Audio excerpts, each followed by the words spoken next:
Oh, there we go. Okay. Welcome, everyone. Thank you for coming today for this session. This session is titled Environmental Justice Screening and Mapping Tools for Action or Inaction.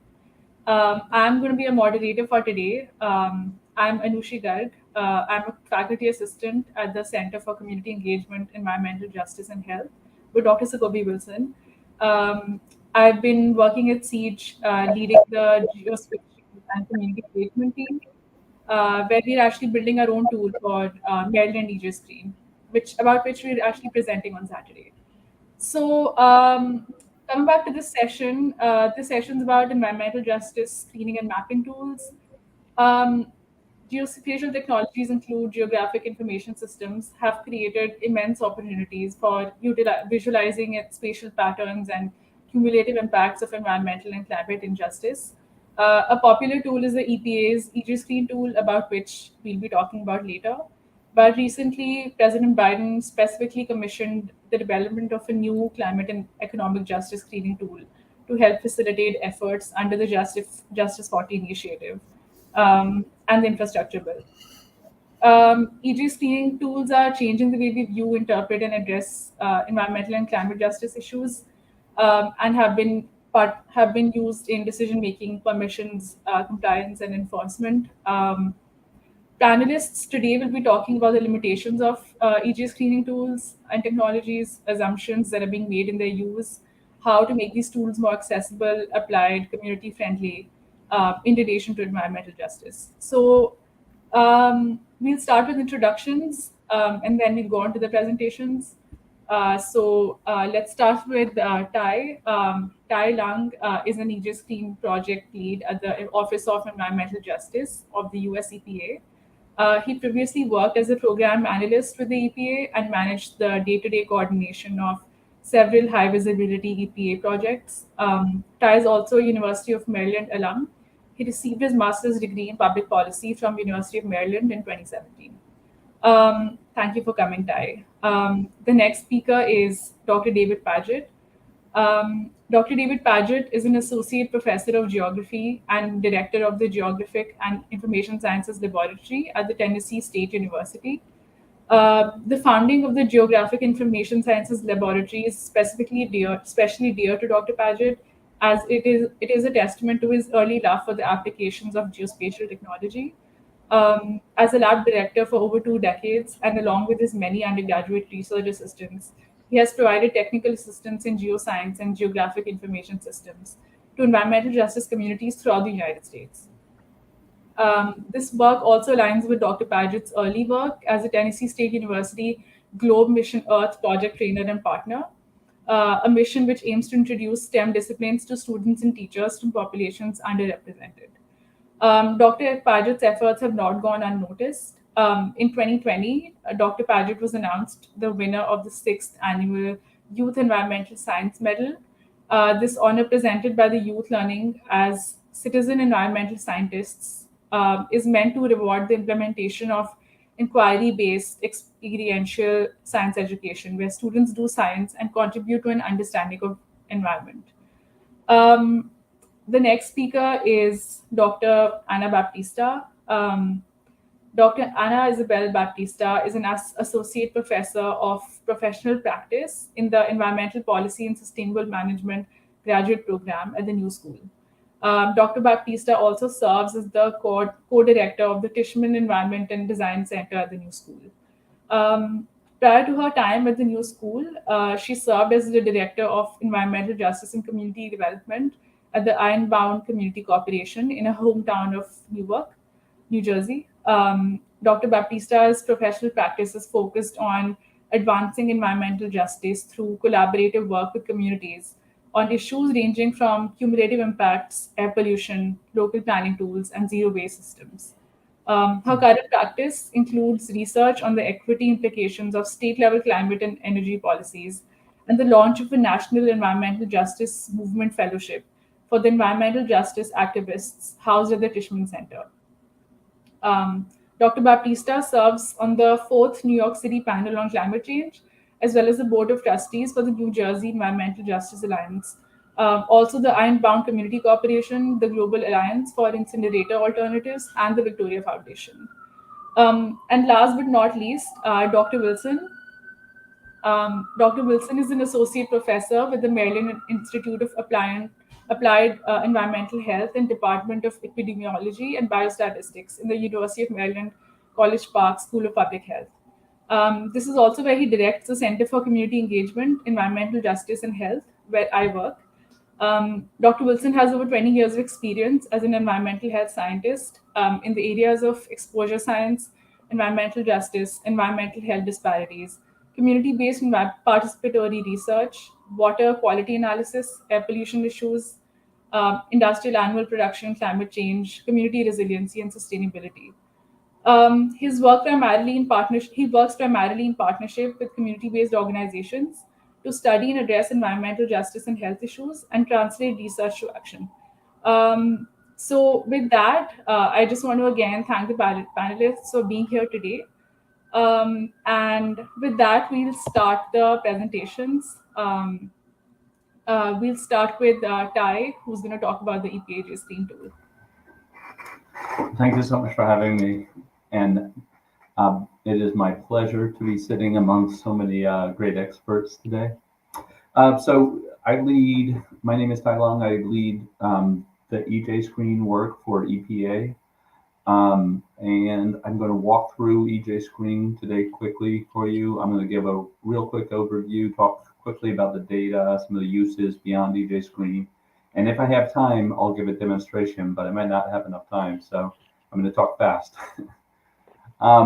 All right, so in terms of EJScreen, EJScreen really was one of the first EJ mapping efforts that came out of the federal government. It was definitely the first to come out of the federal government. California had a state tool that they were building around the same time. But, we really felt like this was a chance for us as we developed EJScreen to put some data out into the hands of citizens, into the hands of stakeholders that actually help really shine light on how you could understand some of these EJ issues. We did it by building a web-based GIS tool, so anybody with an internet connection can get online and access it. And one of the things that the biggest thing that EJScreen does, I would say, is combining environmental and demographic data. And we do that to highlight where we might have vulnerable populations, where places are disproportionately impacted by pollution. And, I think it's really, really been a powerful tool for us just as a starting point, both inside the agency, but also between the agency and state governments, between the agency and communities, having that common starting point for what we're talking about when we say environmental justice can be really, really powerful. And, that's really made a big difference for us in the work that we do in the Office of Environmental Justice. Some of the key features of EJScreen, we have 12 different EJ indexes, and I'll get into what those are a little bit more later. But that is that combination of demographics and environmental. One of the things we're doing with EJScreen is we try to keep the tool as up to date as possible because demographics change so quickly, pollution burden changes so quickly, and trying to get that up to date information in that tool is pretty important for us. Towards that goal, we're using the most up-to-date census, and there's a couple of different census. There's the decennial census, which comes out every 10 years, and then there's an American Community Survey. We're using that American Community Survey because it's an annual census, comes out every year, and we're using a rolling 5-year average. We're using the highest resolution of data available. You're probably, as we talk through some of these other tools, you're going to hear a lot about tract level data. We're actually using one level down from that, which is block group level. So we are using very, very high resolution data so that we can actually see what's going on at a neighborhood level, because so much of what happens around environmental justice is at that neighborhood level. So we felt it was really important to have that. And, with EJScreen, we've been really careful to build the tool as user friendly and as transparent as possible. So, you know, anybody that has an internet connection can get online and use the tool. If you can use Google Maps, I think you can use EJScreen. And we've also built it so that all of our data is available for download. So, you know, people can download all of our data and build their own version of EJScreen. One of the things I'm always careful to talk about when I'm talking about EJScreen is just the caveats and limitations around the tool. And, you know, we are literally using the best available data, but we still don't have all the environmental issues that are relevant to EJ communities. We don't have all of the, you know, health data sets, socioeconomic data sets, all of those data sets that are relevant, but we're still using the best data that's out there currently. And, you know, I think that's one of the things that's really important to note. We're using indicators at different levels. So some of our indicators are screening level proxies. For example, we're looking at pre-1960 housing as a lead paint indicator. But then some of our other indicators, like some of our air toxics data set, those are used in risk analysis in other places within the agency. So, you know, the level of our indicators vary. Much like our vintage varies, you know, we're updating all of these data sets every year as long as it's possible. But some of those air data sets take a few years to actually collect all the data from the states and process it. So some of those data sets fall a little bit behind. You know, likewise, the census data has limitations. We're using that block group level data. But even with that finest level of resolution, you can still miss small pockets of communities. And, you know, I think that's really important to note when you're talking about something like a screening tool. For that reason, we always say that the results from EJScreen should be verified on the ground when possible. And, you know, lastly, I would say something that's really important to note is just EJScreen is that. It's a screening tool. It's not a labeling tool. Just because an area gets highlighted doesn't make it an EJ community.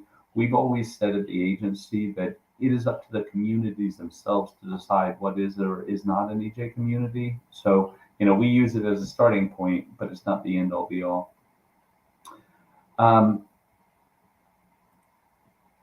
So quickly, we just released an update to EJScreen in February. We've done a few new things.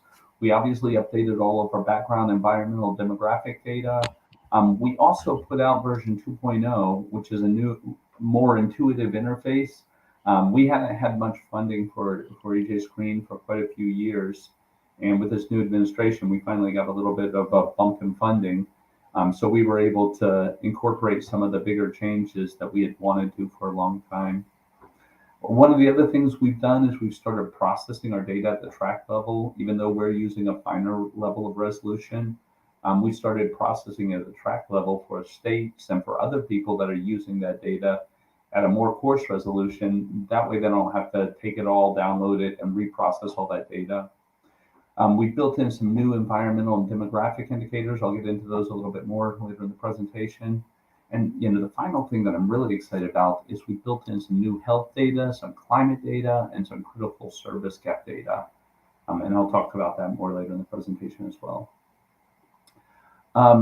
So in terms of the data, I mentioned that we're using block group level. So block level data from the census, census has that. They don't let us share that.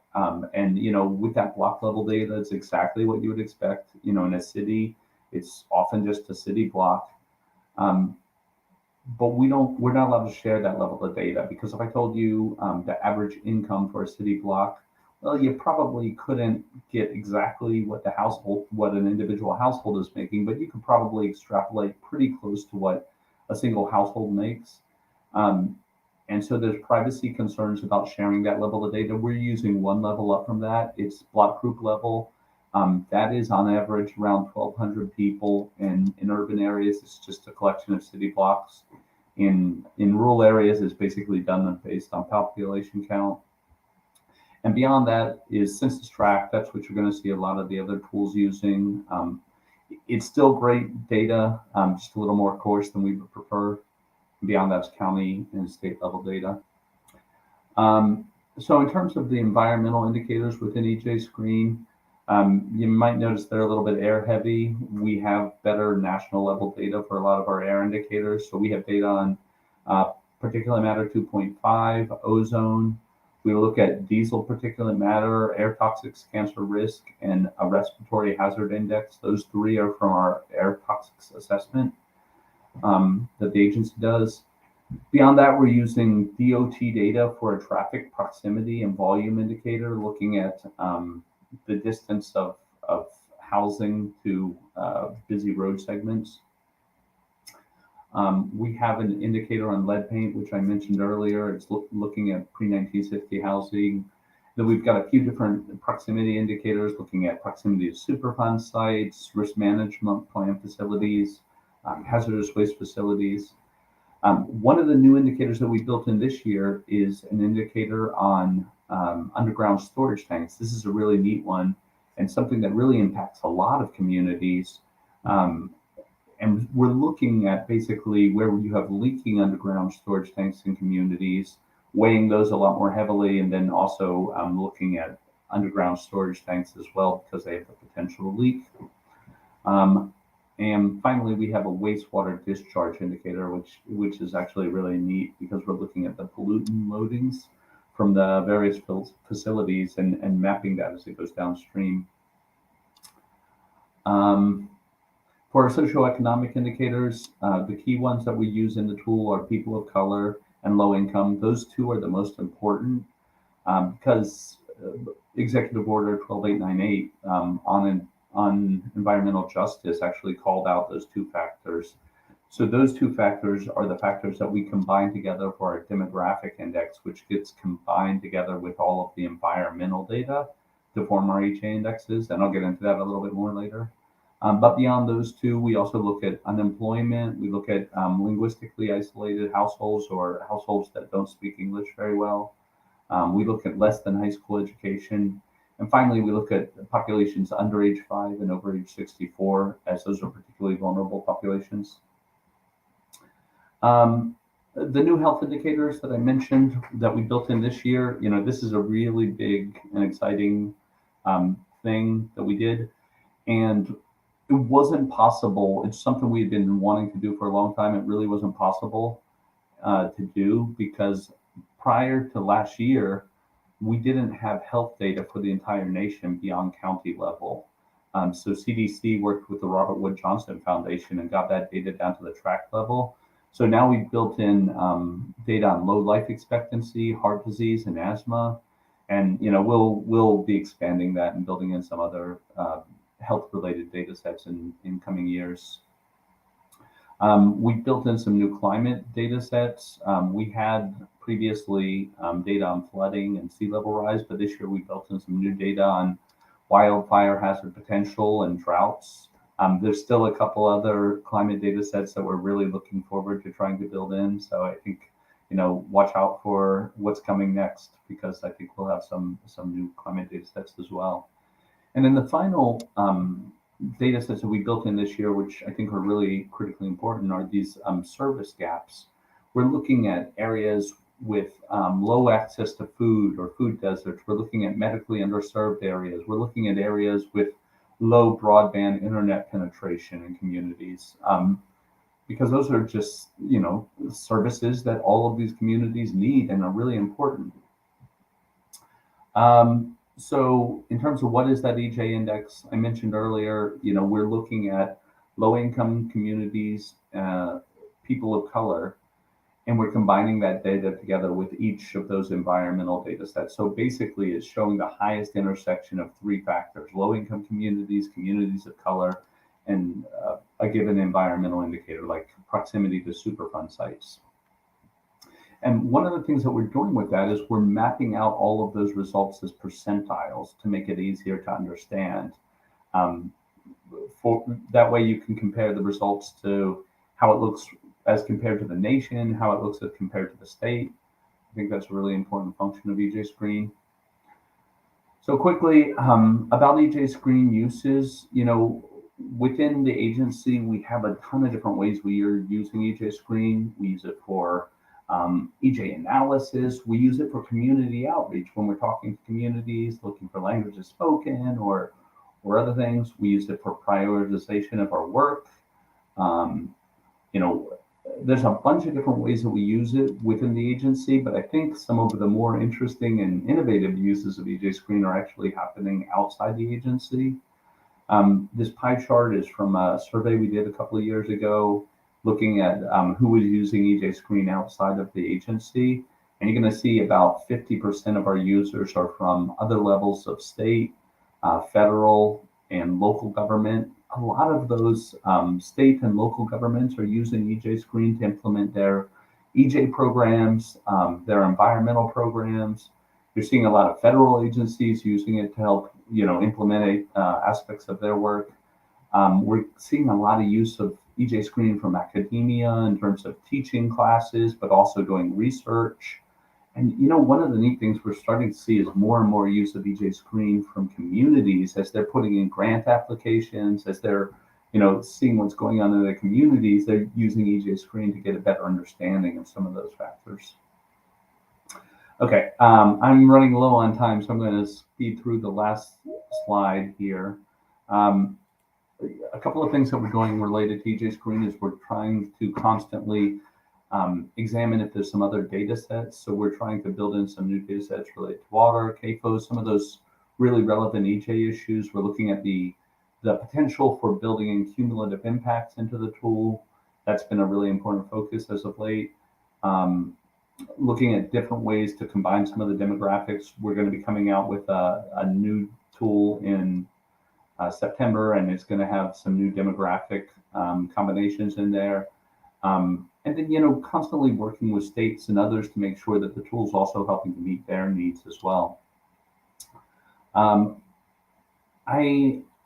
that, we have a ton of learning resources on the EJScreen website. So if you need any information, hop on there and we'll get you some information. I'm going to skip out on that last slide and just, here's my contact information. I think I've gone past my time, so if you have any questions, feel free to reach out to me, and I'll turn it over to the next presenter. Thank you, Tai. Thanks a lot. We'll move on to Dr. Anna Baptista. Great, thank you. Thanks everyone. And Tai, I want you to know I make my students, my EJ class, check out the EJScreen. So I'm excited about the new version to have them test it out. So I'm glad to see it and get them to play around with it. Yeah, thank you for inviting me into this conversation. I feel like there is so much going on with respect to cumulative impacts and mapping tools. I thought I'd use this time to really share with you a little bit more about some of the research that our center has done to help inform and honestly get some technical advice to the New Jersey Department of Environmental Protection that has developed its own mapping and cumulative impacts tool, and the sort of learning that has come from that that may be useful to others to gain some insight. So I'll go to the next slide here. And we at the Tishman Center, when New Jersey was thinking about creating an environmental justice law pertaining to cumulative impacts, we looked around. There are lots of states developing environmental justice policies, many of them defining what an environmental justice community is, or a disadvantaged community, or overburdened community. There's lots of different terms. Not all of them, or I would say most of them, do not get into or link the definition or the mapping exercises they have to like cumulative impacts specifically. So even though there are many states creating environmental justice tools or even defining or mapping what they think environmental justice communities are, they don't necessarily always have a cumulative impacts approach attached to that. And there's some great compilation of some of these studies. Actually, I just found this study at the University of Indiana that looked at 19 different EJ mapping tools in different states, and looked at the kinds of indicators they use and the kinds of data sets that they applied. So it might be interesting to all of you. But of course, the most important question to ask is, what's the tool for? Just like the title of this session is like, what's in a name? What's in the tool? You know, like, what's the purpose for which you're mapping? What's the purpose of the tool?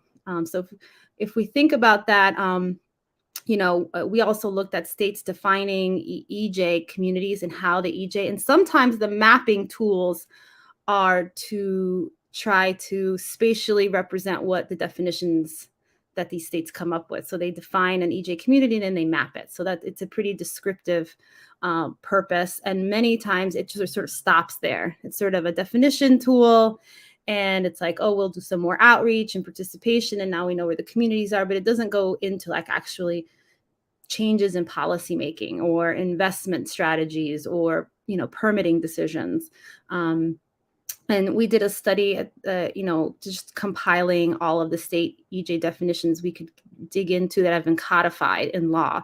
And you can look at that study online if you want to see more of that. We're also about to release just a compilation of the tools that we found out there that speak specifically to cumulative impacts. And they don't all have mapping. Some states define cumulative impacts, but don't have a mapping tool necessarily that goes with it. And so we tried to look at how are states defining cumulative impacts? Do they have a tool? Do they have a spatial tool? And how do they measure cumulative or disproportionate burden? Do they have a threshold approach? Like California's EJScreen, what is the use of that definition? Like in California, they're allocating resources. So they're looking at the top 25% ranked of disadvantaged communities to allocate resources. Or are they using it for other purposes? You know, are they using a threshold or a relative comparison to determine, you know, when you talk about cumulative impacts, how do you know when some geographic unit is cumulatively or disproportionately burdened? How are they calculating that? So we are going to put out this report. It's really just a compilation. It's not exhaustive of how different states have tried to do it or proposed doing it. And I was going to share a little bit more in depth on how New Jersey did it in the hopes that that might provide some useful insights, because originally in New Jersey, we called around to a lot of people and we're like, hey, how did you all come up with the EJScreen? Or in Michigan, how did you all come up with your tool? And lots of other folks like Dr. Wilson, you know, in Maryland, like how do you come up with these tools? And we in the EJ community in New Jersey really tried to tell the DEP, look at the best available data, the best available methodologies. And we really recommended an approach similar to California's EJScreen, where they calculated a threshold percentage. Interestingly, the DEP, you know, in the case of New Jersey, the purpose of the cumulative impacts and the mapping tool, we didn't have in the state of New Jersey a mapping tool at all. What we had was a piece of legislation that we passed that was focused on cumulative impacts that defined an overburdened community and that directed the state to deny permits on the basis of cumulative impacts. So then it was up to the state. So now the state has the mandate, which it said it never, you know, originally the state kept saying, we don't have the mandate to say no to permits based on cumulative impacts. We can't do it. We disagreed with them, but they kept saying that. So we went ahead and we as advocates pulled together the coalitions to pass this landmark EJ law that said you shall deny permits on the basis of cumulative impacts. So that law then led to the development of a tool. So we didn't have a mapping tool before that. And what happened then is we worked closely with the DEP as stakeholders to try to influence the development of a methodology and a mapping tool that would help them legally determine what is a cumulatively impacted or disproportionately impacted community. The good thing about the DEP law is like there was a mandate. The law said that you must do this. So we were starting from a point of strength in terms of what we knew what the tool had to do. It had to tell the state and applicants that wanted a permit in the state of New Jersey what a cumulative burden looked like. The other good thing about the law, which advocates were really, really forceful about, is that we wanted built into the law the definition of an EJ community so that there was no wiggle room to water that down later on in rulemaking. In New Jersey, we called it overburdened community. It's actually an EJ community because the metric here is really race, income, and linguistic isolation. And we set the thresholds for these based on the state average. So that if the state average for people of color in New Jersey is something like, I think 35% or 30%. So we set it slightly above the state average. So it's a very inclusive definition. And that was very helpful to us because, you know, this was a policy that we wanted to be more inclusive rather than less inclusive. So if you were trying to allocate resources, like in California, they're trying to distribute funds, they may want to like narrowly define, or not narrowly, but like at least try to prioritize the communities that need it most first. In our case, we were trying to apply a permitting mandate where there was a protectiveness to the mandate.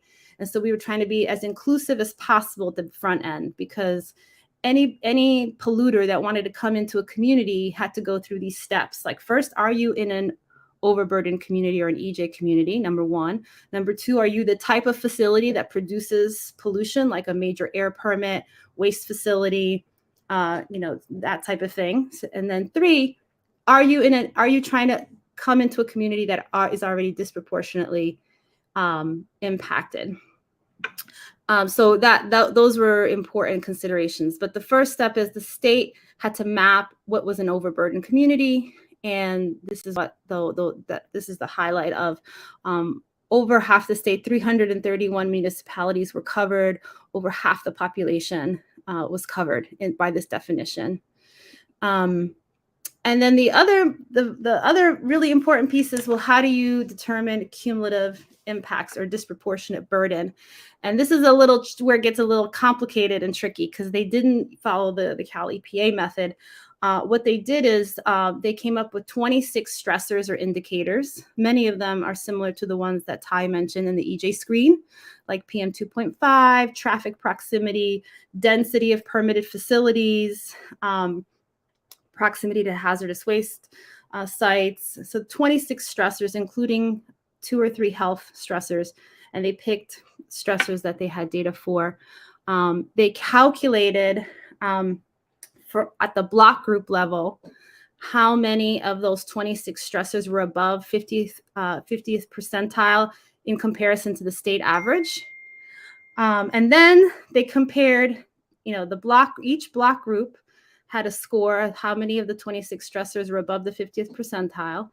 And then when you're an applicant, you want to cite an industry in a community, you have to look at, okay, how many of the 26 stressors are above, and compare it to what they call a geographic point of comparison. And in this case, you either compare it to the state average of all the block groups that are not overburdened, or you compare it to the county average of all the non-overburdened block groups. And whichever is lower is the comparison point. So it's a relative comparison of the stressors added up. And if it's higher, then you're in a cumulatively impacted community, and it's likely you're not going to get a permit, because any detectable amount, basically any contribution of a facility to a block group that's considered already adversely impacted or cumulatively impacted, is considered a contribution and therefore would get denied. So it's a very high bar you have to meet if you're an applicant to get a permit here in a community that's already overburdened. It's a little bit complicated, but if you want to learn more about how the New Jersey DP came up with this tool, they actually have their beta tool online, and you could actually look at all of the block groups and the stressor counts. And I'm happy to answer any questions about it and how we helped get to this map in New Jersey. So I'll stop there. Thank you so much, Dr. Baptista. Very interesting to learn about the New Jersey experience. We'll go to Dr. Wilson next, who'll talk about the Maryland experience and MD EJScreen. Okay, cool. It's loading up. Thank you. Yeah, it's great to see Anna's presentation, and hopefully all these folks from the Mid Atlantic region are also listening in. We need to see some replication of some of that process in New Jersey. Can y'all see my slide? So what I'm going to do, and y'all make sure y'all keep me on time, team, because you know I talk too much. Um, I'm just going to talk about Maryland EJScreen a little bit and give a little bit background on this tool, the history of this tool, and also some of the efforts in our state, which kind of mirror the efforts that Anna talked about, but not having made as much progress, I think, on the legislative side. Let me just get into a little bit, and also I'll talk about talk about our tool in comparison to some other tools. So, no, I think it's important, and I'll say this just for the attendees and everybody that's out there. Um, Todd mentioned EPA EJScreen. We have the CJIS tool. I'm a former member of the National Environmental Justice Advisory Council, and I was a member who, for 6 years, and prior to that, pushed a lot to make sure that we're using screening tools to identify, prioritize, and micro target communities with dollars. So way before there was a Justice 40, I was talking about mapping money. Okay, and it's important for these tools to be used to map money and map benefits. And I think it's important for when we look at these federal level tools that if we're going to do this work, every state should have their own mapping tools, right? So the federal tools should be an initial screen. As you may have heard in the presentation from Director Tejada of the EPA Office of Environmental Justice, every state defines disadvantage differently, which means every state needs to have a context-specific mapping tool that is interoperable with the federal tools.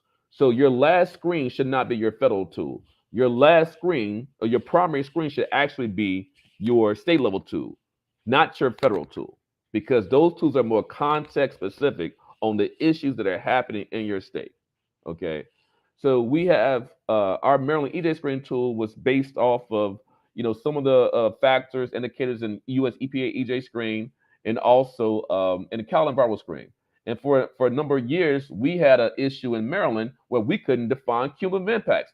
Anna, we couldn't define environmental justice. It was shocking being in the state when I got here 10 years ago. We had what's environmental justice? I was like, huh? That's the kind of nonsense I was dealing with as a research advocate in this state. Folks couldn't. We were deliberating on how to define environmental justice, and it wasn't the folks impacted by environmental justice who were deliberating it. It was folks, advocates, agency people, and people who want to live in the communities trying to define it. So part of the initiative for developing a tool came out of the fact that this discussions about what was EJ and needing to find a way to spatially define environmental injustice in our state. And so we borrowed from the framework from Cal Environmental Screen. As Todd mentions, it's the oldest state level tool. Now, if you look at the North Carolina has a North Carolina EJScreen, you look at their website, I think they have an up-to-date list of all the screening tools in the country. So you go from California to Washington State to Colorado. I think Oregon maybe has a tool, maybe New Mexico, not Oregon. Then you go to the Midwest, you got Minnesota, Michigan has tools. I think maybe Illinois also has a tool now. You go to the East Coast, New York, Massachusetts, I think Rhode Island, New Jersey. If I may have forgotten a statement going down too far. Maryland has a tool. Virginia has a tool. North Carolina has a tool. You go to the center of the country. You go to the Southwest. Those states don't have tools, right? Okay, many states don't have tools, but Anna talked about how they came up with their mapping approach. With our tool, we use the framework from California where you look at pollution burden. So you have an exposure bucket, you have environmental effects bucket, you have a sensitive populations bucket, and a social effects bucket, and you come up with your score. So we use the same approach, and our indicators are we're looking at data at the track level primarily. And here's some of the ways here's some of the domains that we have and the types of indicators that I think Todd talked about a little bit before. But when you think about environmental justice, for me, and I understand what New Jersey did, what they did with the being more inclusive. I think we have to think about, and we were mapping, and what's the purpose, the fit for purpose. For me, environmental injustice is both the disadvantage and the environmental hazard. That's for me. So if you're gonna have a really target EJ score of potential EJ areas, To me, you have to have the combination of the two. Social demographics alone, in my opinion, is not getting you the environmental injustice. For on the environmental health side, you need to have some type of stressor, which could be a chemical, physical, biological stressor, or you can have a psychosocial stressor, some social terms of health, or some type of infrastructure disparity, right? Whether it be access to Wi-Fi, for example, in the rural area, or some other type of infrastructure. But to me, you have to have those two big buckets together to get to environmental justice. But I think each state has done it differently. I think New York State has like 54 different indicators they use to help define the potential EJ areas. California has a different set of metrics as well. But I think in general, we that's why it's important to have each state develop its own metrics, its own indicators, so it's more context specific. Okay. Now, when you look at pollution burden, we have some of the same exposure indicators as EPA EJScreen does. I think one of the biggest deficits of limitations of all these tools, the air quality data is bad. I'm sorry. How many monitors do we have in the state of Maryland, in Prince George County, or in Washington, D.C., or in New Jersey, or wherever we are, folks? There's not enough monitoring data. So really, the air quality data is probably some of the worst data, in my opinion, these tools. So we need to prove that, and we have to get better data, right? Because bad data in, bad policy out. And from an environmental health perspective, that's called exposure misclassification, where you have monitors in the background. They're like 20 miles from your house, but when a new permit is going to be permitted, facility permitted in your house, they say, hey, so we're using data down like 20 miles away. That's bad science, folks. That we have to do something about that. When you think about environmental effects, you think about traditional environmental justice, it's the proximity to hazards, disproportionate burden of hazards, right? So we have some of these traditional things, but as Todd mentioned, underground storage tanks, look at underground storage tanks, that's a big issue. Wastewater infrastructure and discharges, that's a big issue that we need to capture better in these tools. We think about burden. Some of the energy justice issues, we think about the dirty fossil fuel infrastructure. Is that data available from that critical infrastructure to know those disproportionate impacts? Population characteristics. So one of the things that Todd mentioned about the health data and Dr. Buchanan mentioned, we have to get better health data in at a unit of analysis that makes sense for communities. Tracks are really good from a public health perspective. So you can track policy and changes over time, but it's not really as spatially resolved as we need them to be. But a lot of that health data is not available at a lower unit of analysis. So you have to do some modeling to get that health data lower unit analysis. And social demographics. So I think we all have kind of the same basic indicators, but what's really important for these tools, we have to do a better job of capturing segregation and redlining, which most of these tools do not do, okay? And that is one of the biggest gaps in the CJIS tool, the fact that the CEQ tool, that it doesn't do a good job of capturing segregation 1.0 or segregation 2.0. As many of y'all may know, it doesn't even include race. I'm sorry, environmental justice is primarily driven by environmental racism. Race is the biggest predictor of the disproportionate burden of hazards in this country. That's what the science has shown. So how are you going to fix the issue of environmental injustice if you don't fix environmental racism? And how are you going to fix the issue of environmental racism if you have tools that don't include race? Okay, let me keep it moving. So if you want to go to our tool, you can go online to www.siege.org and you can see how our tool is broken down. Now, we use the same percentile approach as taught before, the California environmental screen. And some new additions to our tool that I want to get into real quickly. So we are adding a new climate change domain to our tool. Okay, so you have to have climate change in these tools, a set of indicators, whether it be heat islands, heat stress, hurricanes, tornado, amount of damage, social vulnerability index. We also have to do a better job of adding, as I said before, air quality. So we're going to be using some of the low-cost sensor data, the APIs. Some of you may know purple air sensors, other sensors out there, and integrating that data into our tool. We're working on that right now. We also have to do a better job bringing health into our tool, and not just the health outcome, but health disparities into the tools at the right unit of analysis. And a big issue is a lot of these tools are very urban centric. They don't focus on rural areas. So we got some funding from the EPA to upgrade our tool to bring in more rural indicators. One of the biggest issues with environmental justice when it comes to rural areas is unincorporated communities, census-place divisions. So when you unincorporate, it's contamination or representation. How are you going to actually capture all the communities if you don't have unincorporated communities in the tools? That's a big gap in many tools, including some of our tribal communities, okay?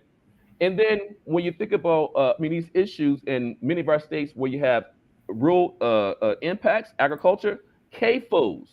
many of our tools don't really bring in CAFOs, okay? Concentrated animal feeding operations.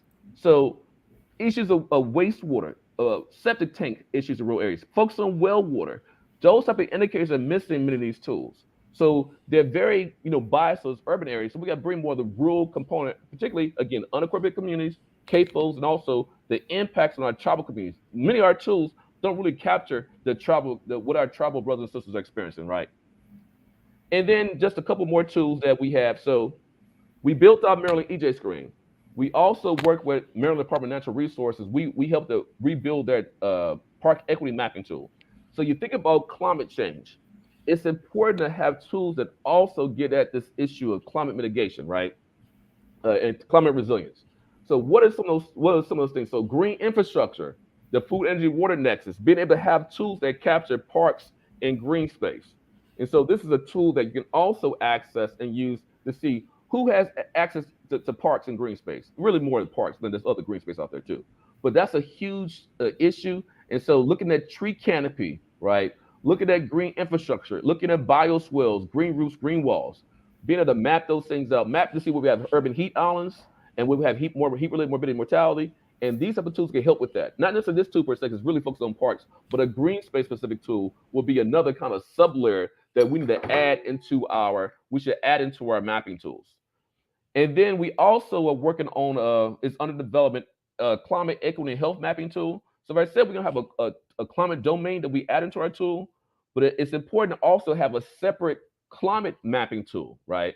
So what are some of the types of indicators or domains that you can have? So FEMA National Risk Index, as I said before, you want to bring in health infrastructure, because think about the folks who been impacted by climate-related perturbation. They need to have access to healthcare during the pre-event, during event, and post-event, right? Different types of vulnerable populations, folks in nursing homes, medically unsafe areas, want to capture that. Tree canopy, different indicators for heat, extreme weather. Think about what happened in Texas last year with the extreme winter events. We need to have more indicators, better indicators, more tools that really get at this issues of climate resilience and climate equity. And just real quickly, get to this air quality point I mentioned. Particulate matter is a big issue in the cumulative impacts of particulate matter and air quality impacts. And think about black carbon is another big issue. So we're gonna have another presentation today or tomorrow, and also today, tomorrow, and also on Saturday about our work in Cheverly, Maryland. But this is an opportunity, as I said before, you build out these low-cost sensor networks, and you can get more spatially resolved data to get at air quality impacts. When we think about environmental justice, one of the biggest impacts is air quality. So we got to have better data, y'all, that goes into these tools so we can actually map the areas that have, these EJ scores, because your EJ score is not really a good score if it doesn't have air quality impacts. So if you have these communities that have their hotspots for mobile stationary pollution sources, but you don't actually have the data to represent that hotspot, that means your tool is not that good. The output's not that good. So low-cost system data is an important way to bring in that data. And also satellite data is another way to improve that data set. And then mobile-based monitoring. Acclima, who's going to be presenting, I think, today or tomorrow, that's another type of data that can be brought in to get more spatially resolved air quality data. That's an important sort of a stressor when it comes to environmental justice. And we'll be able to map that again when you think about these issues. And so so what we're going to be doing is adding some of that Chevrolet data. We've done some work in South Ward in New Jersey with Kim Gaddy. That could be added to the New Jersey tool. We're doing work in Alabama, Charleston, South Carolina. So bringing this air quality data in, I think it's really important. So these screening tools can be used for education. They can be used to support decision making. I think the screening tools are important to help to identify, prioritize, and market target communities with dollars, okay? And used for policy, decision making. And this is another way to bring in community science, because community members can be collecting their own data and integrating that data into these tools too. So that's another important to make sure that recognitional justice is embedded in how we use these tools, okay? It's just not me developing tool, but the community members are actually using these tools to collect their own data, and then that data is actually brought into our mapping tools. That's another innovation that needs to happen with all our mapping tools. And then think about Justice 40, right? We talked about Justice 40 at this symposium already, so I'm not going to go into this slide and run out low on time. But I think the CJIS tool, in its current version, is really not as useful as we needed to be to identify, prioritize and market target communities that have EJ issues. I know David is going to probably talk about that a little bit more, but we as I said before, unincorporated areas are not captured in that tool. Unincorporated areas are not captured well in most of these tools. Okay, so we have to address that gap to make sure we're getting these dollars into the communities, whether it be the IRA dollars, the CARES dollars, or the infrastructure dollars. Okay, and we need to see some interoperability between these tools, whether it be the new CDC tool, the CGIS tool, US EPA EJScreen, or the state level tools. That's important. Again, to make sure we have multiple screens being used at the same time. I'm out of time. And then in Maryland, just to say this real quickly, we try to pass a bill to get J40 money, J40 concept in Maryland, right? It didn't, the bill didn't pass. We tried to pass a bill to make Maryland EJScreen an official tool that be used by state agencies. That bill didn't pass either. So as I was just alluding to, saying earlier to Anna, y'all made way more progress than we made in our state when it comes to using these tools. Is having a legislative mandate. We need to have a legislative mandate in Maryland. We don't have it yet. And I will say that there's some progress that's been made, and I'll close there. We do have a sister tool that MDE has developed, their own mapping tool, off of our foundation of our tool. But still, there needs to be more done in our state to make sure these tools are they're legally mandated, and make sure those just $40, just for the benefits of any dollars related to environmental issues, get into these communities, and you have to be using screening tools to make sure we're targeting the right communities. So thank you for the time. Thank you, Dr. Wilson. Very powerful presentation. We'll go to Dr. Padgett next, and that's our last speaker. Dr. Padgett. Yes, good afternoon. So there's lots of tools out there, and there have been many tools before the ones that you've seen throughout this presentation and throughout this conference. And so Tai shared that only about 12% of the active users of those tools are actually from community-based and faith-based organizations. And so the question is, how can we democratize this technology? How can we make it usable for the cafeteria worker or the deacon of the local church? Next slide, please. Yeah, so this project, Democratizing Geospatial Technology, is part of the American Geographical Society's Ethical Geo program. Next slide, please. I'm also working with the Deep South Center for Environmental Justice and, of course, Tennessee State University. We've developed this model for empowering communities with these tools. One of the central ideas is getting young people involved. Young people are very good with technology. Older people run these organizations. We need to bring them together so these tools can actually be effective. And I'll show you some examples of that. Next slide, please. We use very low tech to no tech. A lot of community-based organizations don't have a lot of money. And so when we start to gather data that can be included with these tools, such as EJScreen. Next slide, please. We have to go out. Training on the ground has to take place. And so we, a coalition of us at HBCUs, are developing the HBCU Environmental Justice Technical Team, where we will eventually be able to go out in these communities, provide just enough training to get folks to be able to use these various tools on the ground. Next slide, please. Again, communities have to define what their assets are in addition to hazards. And so we do asset mapping alongside of disamenities mapping and mapping of locally unwanted land uses so that we can expand upon what is working in communities and get rid of what's not working. And we do this is right here in Washington, D.C.'s Buzzard Point neighborhood. These workshops, next slide, please. We walk our communities. If you can look closely, there's Ms. Pamela Bingham, who's the co-coordinator for this conference. No tech community walkthroughs. What's in our communities? A lot of what's in our communities cannot be seen by any tool. Can't be seen necessarily by satellites. We have to get out there, walk communities, see what is impacting us, and then use that data in addition to the tools to answer questions and fight against environmental injustice. Next slide, please. We have to redefine what's in our communities. Is this vacant lot an asset or an eyesore? A lot of us would say it's an eyesore. One phone call to an absentee landlord, and this vacant lot could become an urban garden. Next slide, please. Underutilized property.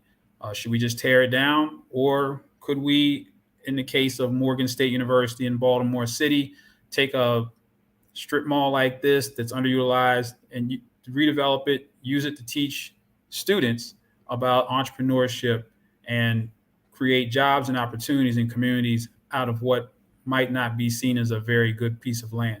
Next slide, please. So here's several case studies.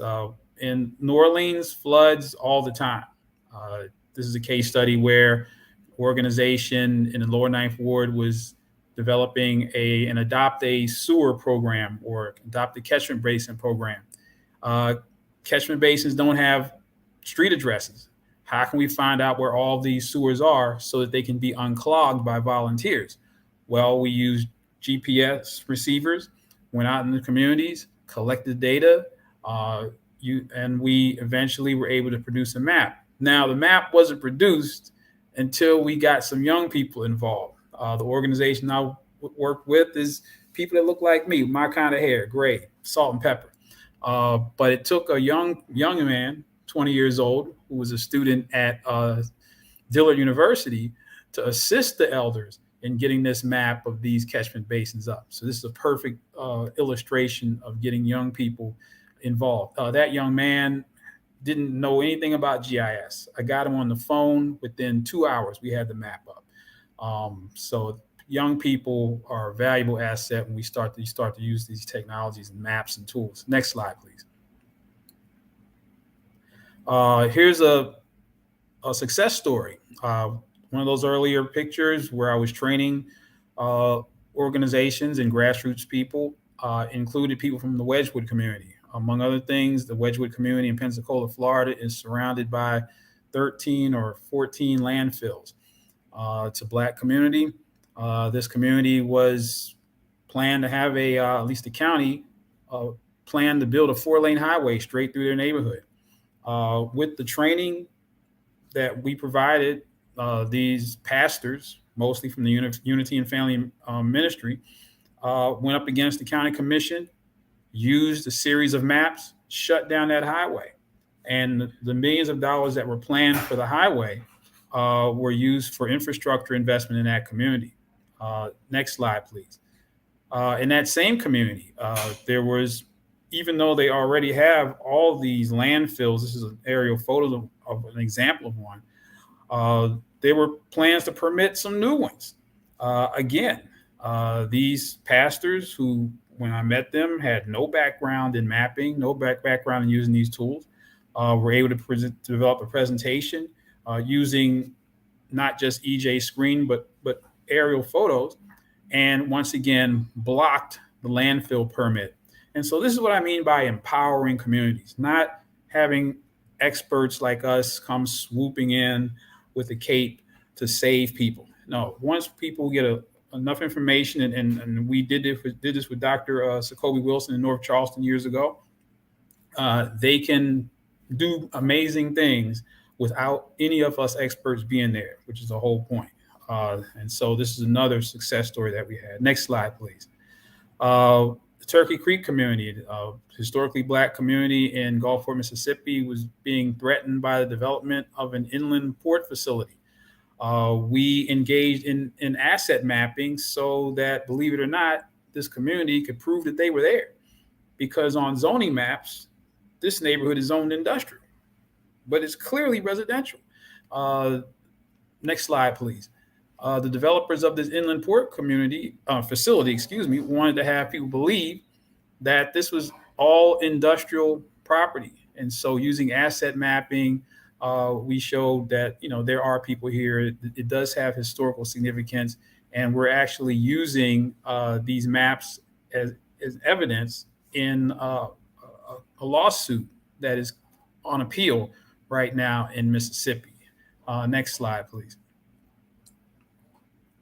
Some of you may or may not have heard about the very historically and unique Africatown community case in the rediscovery of the Clotilda.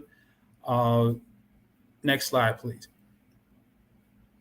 We are using asset mapping and all kinds of mapping to have this community develop heritage tourism. So and this is a very unique case. I don't have enough time to go through what happened in Africatown, but there's no place else like it. But really, in terms of infrastructure, there's really nothing there. They have to build infrastructure there. They're going to open up a heritage house later this year. The Welcome Center is planned for construction. There's going to be a lot of money and opportunity going into preserving the history of this community, but it has to be mapped first. And that's what we're working on. Next slide, please. We're developing, my students at Tennessee State University, assistant in development of the Africatown Connections Blueway map. The National Park Service, which is developing this site, didn't have the technology. And so we stepped in, my students who had never used GIS before. And this is the power of combining, in this case, HBCUs with community-based organizations. Next slide, please. We just came back from Mobile, Alabama. We've done some drone work to take high resolution aerial photographs. Next slide, please. I'd like to mention the young lady in that video is Dr. Claire Johnson. About 95% of licensed drone pilots are male. She's an African-American female licensed drone pilot who also happens to be an MD. She's a wonderful role model for our young ladies to say, you can do whatever you want to do.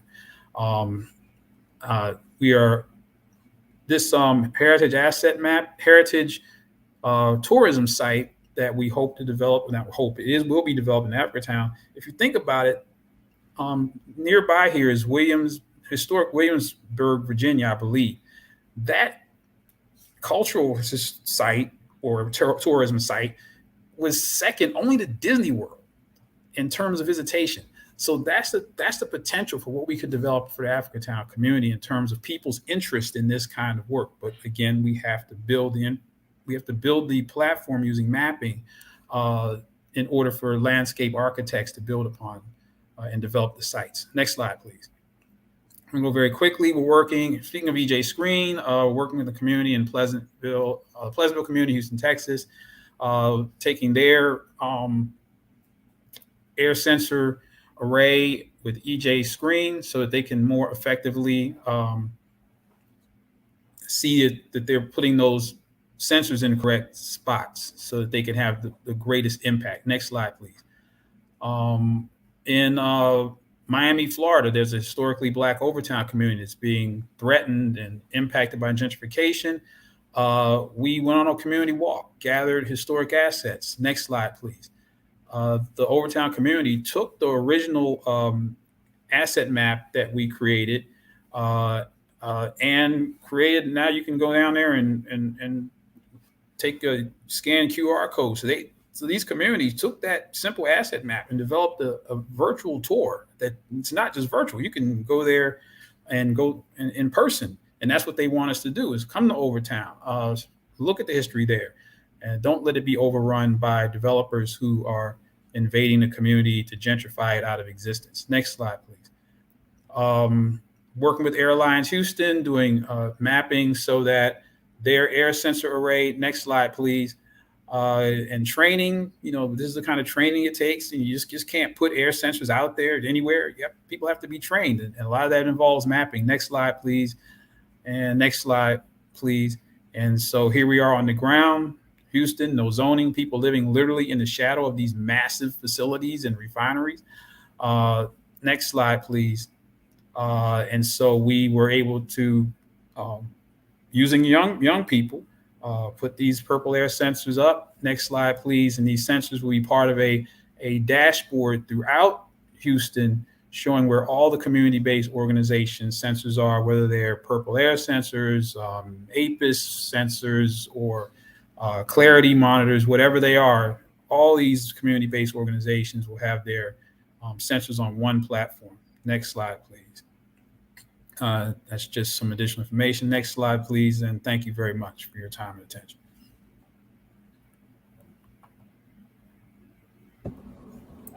Thank you so much, Dr. Padgett. That was very informative, and I think really ties up all the different pieces of this conversation together. We do have quite a few questions from the audience. I know we also have some pre-existing questions for the session. We have about 15 minutes left. I'm going to try and combine up some topics so that we can cover as much as possible. So there are some questions in the audience chat about the CGST tool. Go with the audience, yes. There's some questions about the CGST tool. So the question was directed to Tai, but I think that the question is relevant for all the panelists. So we can start with Tai, and then if other panelists have thoughts about this question, feel free to add. The question is that how is this EJScreen used alongside the CGST? There is an issue of interoperability across location, scale, and tools in general as a central challenge. So what are your thoughts on the tool and how these things operate together? Oh, that's a great question. You know what? When I think about EJScreen versus CGEST, EJScreen has really got so many more analytical capabilities than CGEST. CGEST is really just a definitions tool. It's shows you a map, shows you where is or is not a disadvantaged community based on that definition that CEQ developed. Whereas EJScreen, you can actually map, you can choose your location in lots of different ways. You can pull up reports. So I don't really think of them as the same style of tool in that way. So, I would say bigger picture, if you're trying to do some analytics, then EJScreen is the way you want to go. If you're just looking for a definition of where is or is not considered disadvantaged for purposes of Justice 40, the CGEST tool is a better way to go. And, I think alongside that too, there's been a lot of flexibility in giving programs the ability to set their own definitions for what is or is not a disadvantaged community. So you're seeing a lot of programs say, we're not actually going to use that CGEST. This is what for our program makes sense. And I think that's pretty important because it is so hard to build like one tool that's going to answer all the questions.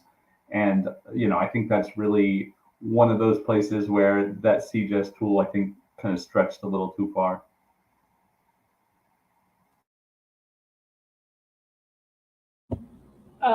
Do other panelists have any thoughts on this? Dr. Baptista, you got something to say? I mean, I think it's all been said quite publicly about the tool. There's just, I think, a lot lacking in the tool. I think the potential is there and the ambition. I think advocates, rightfully so, came out and really pushed back on the simplicity of the tool, including and not including race, including, not including, there's no even additive function. They got all these like individual indicators and just a yes, no, like if you've got one thing and one other thing, that's it. You're and for allocating scarce resources, that's, perhaps not, that's a very blunt instrument that leaves a lot of communities that need the resources the most left out potentially, or at least not prioritized. Anyway, so I think that I think even at the scale of what the tool is as a definition tool, it could do better. It can be better refined to go further, because this is like a really important moment, in terms of funding that could go to communities. That's important to allocate properly. And there's got to be a way that communities can also offer feedback and self-identify and add more granular data. Like it can't just be so top-down heavy, I think. Yeah, and I'll add to that. Sorry, I just want to, I was messing with you, Anna. I want you to set me up. But yeah, no, definitely, as Anna said, I mean, the cumulative impacts issue is really important. So you got to be able to take into account cumulative impacts, right? And then this issue of not including race and racism, and I've said this before in public forums. I'll say it again. You're not going to include race you're going to dilute the impact of that tool. And as Anna said, where the funding is going to go, it's going to go to places where maybe they are, if you use percentiles, maybe they are on multiple indicators above the 50% percentile. But the folks who are in the 80th, the 85th, the 90th, 95th, that's what we need to be focused on, right? And because they're dealing with multiple hazards, right? And then they're dealing with multiple comorbidities. They're dealing with health disparities. So you got to have a tool that's robust that can capture those with that limited scarce. We don't have a money tree in the backyard. I don't have a money tree in my backyard. This money may not come back around. That 60 billion and the other 60 billion, right? The 60 billion, the EPA, and the 60 billion for EJ and IRA. You know, there's some issues with that bill. We know that, right? But we have to make sure that money's going with it where the most need is. And the tool doesn't do a great job. And so interoperability is important, but if you don't have actually mechanically, you don't have interoperability, just when you do comparison's sake, as I said before, that tool cannot be your only screen. You have to have multiple screens. And the state level tools are where it's at. Every state needs to have a viable tool that brings that takes into account context specific issues that are EJ, energy justice, climate related in their states. And that will link back to how the states define a disadvantage. And that's where I think more work needs to be done when it comes to these tools. I'll pass the mic. Thank you, Dr. Wilson. Was anyone else? Dr. Padgett, did you have anything to add? Yeah, I guess I could say that there's, again, there's not a one size fits all solution with any of these tools. And secondly, it's not really the tools themselves. I mean, what we really have to understand is the science of mapping. You know, when I train people in how to use these tools, you know, we start off very basic, understanding what a map is, what it does, and what it intends to show to the map viewer. You know, that's the most important thing when you start to get down to the grassroots level in terms of people who are using these tools to, you know, fight for justice and against injustice. Oh, and I can just add real quick. I think one of the powerful things in Dr. Padgett's presentation is the community asset mapping, right? So when you think about environmental injustice, we don't think about what we for and what we're trying to build, what we're trying to keep, what we're trying to, the solution side. I think that's an important aspect that framing needs to be modified when it comes to community-driven data. It's on the asset side. So you can't really do that with a national tool. You have to have a more site-specific tool to bring in those assets. And so I just want to emphasize that point. And that's another part of the recognition justice, community speaking their own voice. Speaking their own voice is relates to assets. So that's why the asset mapping is really important. I just wanted to co-sign on that. Thank you. Yeah. The next question is it's an interesting question. The question is, are there any identified consequences of the EJScreen tool? For example, identifying high-risk areas could lower property values and economic growth in people of color communities.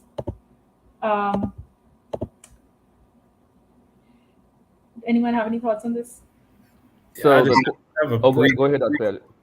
I have a brief thought. You know, a lot of these higher end philosophical discussions that we have amongst our academic selves, I don't hear this stuff come up on the ground. You know, people want to get to what can help them get rid of X, Y, and Z and have more good things in their community. But whether this or that or other, and these philosophical discussions as to what, no, I mean, it's just not something that it just gets in the way of getting down to solving problems. Just my opinion.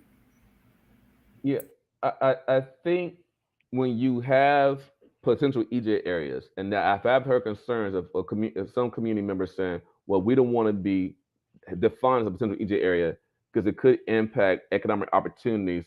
It could impact property values. So I have heard that. But I think the moment we're in now, as it relates to going back to Dr. Baptista's point about the dollars, we actually have dollars. So we don't have to define, and that's why it's like the positive framing that Dr. Padgett used. If EJ is a negative frame that people do not like, it could be defined another way. But we want to use these tools to make sure we're getting the dollars and to improve go from unjust housing to just housing, unjust representation, just representation, to improve the infrastructure, to improve the assets, to make the communities healthier.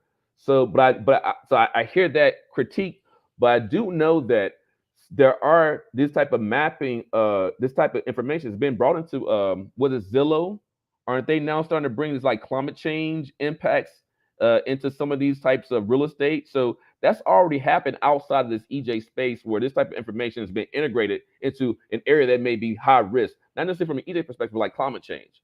So I think the framing needs to be, how can we make sure that we're making communities more resilient, right? You can use that language, that's better language, right? And to make sure that they're getting those dollars and getting the Justice 40 benefits. I'll pass the mic back. Thank you for that. I'll quickly keep moving through the questions. There's a lot. There's a question for Anna. What is, or Dr. Baptista, sorry. What is any next step to deny renewals? By phase out over time, for example, of any existing facilities permit by similar cumulative indicators of toxicity and levels of past or existing data? Yeah, so the New Jersey law also includes, it also covers permit renewals and permit expansions. So for new renewal for existing facilities that come up for a permit renewal, they will undergo the same analysis. In the case of renewals and expansions, the language is not shall deny, it's shall condition. So the idea there is that the state agency has greater authority to require additional conditions on the permit to avoid or mitigate any additions or contributions to the stressors. So there is a way to capture the existing facilities using the tool and the law, but it's not as blunt as for the new facilities. The new facilities have a very high hurdle to get in. The existing facilities, may not get denied, but they will be they could be heavily conditioned depending on their impact. Okay, thank you. Next question is for Dr. Padgett. What suggestions can you provide to engage young people to participate in EJ, especially when living with issues that coincide with living in a marginalized area, such as drugs, incarceration, or poverty? Yeah, I guess when you find young people, I guess there's two levels. Obviously, there's college students, as I mentioned. Our historically Black colleges and universities, we have worked, beginning with, Dr. Wright Dr. Beverly Wright at Dillard University, and probably before that, in getting our students engaged in communities. These are young people. They're 18 to 21 or 24 years old. They're very tech savvy. A lot of them actually come from these communities. I've had several of my students that actually were from Scarborough and Charleston, South Carolina, and all over Mississippi at Tennessee State University. So they have a lot of interest in going in and doing great things in their communities, and then taking those skills and turning them into career opportunities. Because I tell my students, it's not about grades, it's about skills. What can you do? Nobody cares what grades you got. Can you do anything with what you take out of this university? And these on the ground opportunities is a good way. Second level, of course, are the younger people. In this summer, Unity in the Family Ministries in Wedgwood community in Pensacola put on a summer science camp called Youth Environmental Justice to STEM. And these were 9 and 10-year-olds. And at first, me having no kids, no experience with children whatsoever, I've never changed a diaper, I've never babysat.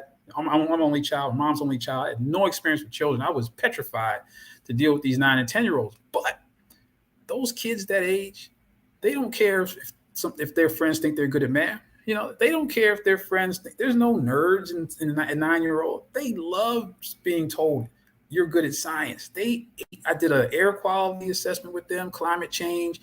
By the end of the week, they knew what community vulnerability was. They could define it. These are 9 and 10-year-olds after 1 week. And so they're like sponges. And that's where we need to start. Children, they're not too young. It's not like too much. Oh, it's too much. They want to learn about this. They understand it. And this was their community that was being impacted by those landfills. And so it was a wonderful experience. Children that age, we start them that young, and because they're going to be sitting in these Zoom windows or in person before we know it, but we need to have them right on the right path. So more summer science camps that focus on environmental justice. I think that was funded by the Gulf Coast Research Center. Wonderful program. More like that. More summer programs, after school programs, outside of formal education is the way to go. Boys and girls clubs, Boy Scouts, Girl Scouts, whatever. Get these young people introduced to this as early as possible. Love that question. Love that answer. I want to end on that note. I would like to end on that note, on that positive, exciting note. But and I know we're also out of time. And there were lots of questions, we didn't get to them, but that's okay. You all shared your contact info, so I'm sure people can reach out to you. Any closing thoughts from anyone? I'll just say real quickly, we talked a lot about tools, but I think this session is about tools for action and inaction. In the end, communities need action. Regardless of the tools are, we know the problems already. Yeah, we need better data. I talked about air quality data, but we know the communities already. So we need action. So whether it be these type of tools, other tools, wherever it's the toolbox, in the end, we got to make sure folks are getting justice, restorative justice. They're getting generational justice.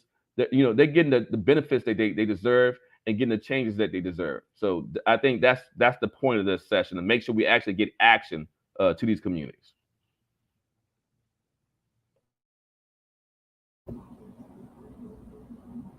Anyone else? Closing thoughts?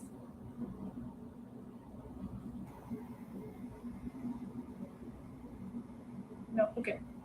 Tai, I see you're unmuted. Did you have anything you wanted to say? No. Okay. I could talk about this for way too long, and we're out of time. So I would agree and echo what Dr. Wilson says. And one of the things that happens with tools is people always complain about, well, we can't use this because we don't have this data and that data. Well, guess what? We're using the best available data out here right now, and we're driving decisions using the best available data that we have in the country. So, there can't be a fear of using tools. I think that we've got a lot of momentum behind the development of tools currently, and I'm pretty excited to see where all this goes.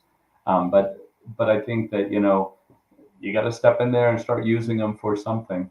So I'm pretty happy to see where it all ends up. Cool. Awesome. Well, on that note, I want to thank all the panelists and all the audience for being here today, spending your time here. I really enjoyed the conversation, learned a lot. I hope others did too. I hope young people were listening, because there was a lot for them to take in and absorb. So thank you all, and have a great rest of the day and enjoy the rest of the days of the symposium. Cool. Thank you. Thank you, everyone. Take care, y'all. Bye, everybody.